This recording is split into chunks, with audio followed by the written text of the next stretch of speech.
Friends, restaurant స్టైల్లో ఇంట్లోనే egg noodles ఎలా చేసుకోవాలో చూపిస్తాను. ముందుగా వేడి నీళ్ళు బాగా మరిగించుకొని కొంచెం ఉప్పు వేసుకొని ఇప్పుడు నూడిల్స్ని అందులో వేసేసుకొని ఒక 70-80% ఉడికేంత వరకు ఉడికించుకొని చూసుకుంటూ ఉండాలి. కేర్ఫుల్గా చూసుకున్నామంటే పర్ఫెక్ట్గా కుక్ అయిపోతుంది. చూడండి, ఇలా ఇంచితే ఇరిగిపోవాలి. లోపల ఇంకా కొంచెం ఉడుకుతుంది అనేటప్పుడు ఆ నీళ్ళంతా వంచేసి చల్లనీళ్ళు పోసేయండి. అలాగే వదిలేసారంటే ఆ వేడికి ఇంకా మెత్తగా అయిపోతుంది అనమాట.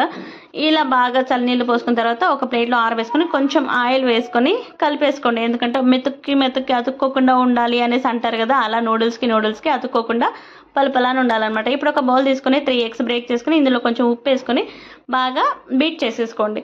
ఇప్పుడు వేడిగా ఉండాలి పెనము. బాగా వేడైన తర్వాత ఇందులో 2 స్పూన్స్ అంతా ఆయిల్ వేసుకొని ఆ పెనంకి అంతా బాగా ఆయిల్ ఉండాలన్నమాట. అప్పుడే అంటుకోకుండా వస్తుంది. ఇప్పుడు బీట్ చేసుకున్న ఎగ్ని అందులో వేసుకొని బాగా పొంగుతూ వస్తుంది చూడండి. అప్పుడు చిన్న చిన్న ముక్కల్లాగా కట్ చేసుకుంటారు. 2 పక్క ఫ్రై అయిన తర్వాత ఇందులో క్యారెట్, బీన్స్, అలాగే మనకు కావాల్సిన క్యాబేజ్, అలాగే ఆనియన్స్, పచ్చిమిర్చి ఇవి వేసుకొని బాగా టోస్ట్ చేసుకోండి. కొంచెం కచ్చాపచ్చగానే ఉండాలి. ఇప్పుడు నూడిల్స్ వేసేసుకొని కొంచెం గరం మసాలా, చికెన్ మసాలా లేకపోతే కారం వేసేసుకొని బాగా బీట్ చేసుకోండి. ఇందులోని tomato sauce, red chilli sauce, green chilli sauce, soya sauce వేసుకొని కొంచెం సాల్ట్ వేసేసుకొని బీట్ చేసుకుని అంతే అండి. రెస్టారెంట్ స్టైల్లో ఈజీగా రెడీ చేసుకోవచ్చు.